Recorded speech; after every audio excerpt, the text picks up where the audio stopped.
How to import audio in FL Studio. The first things first is access your FL Studio 2024 software.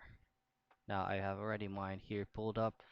Now for you to be able to import an audio, all you have to do is to press this icon right here, this one, and then once you press this, there will be a pop out like this tab right here.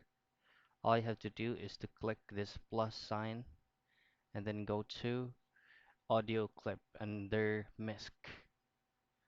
And now once you press an audio clip, there will be another popped out like this one right here.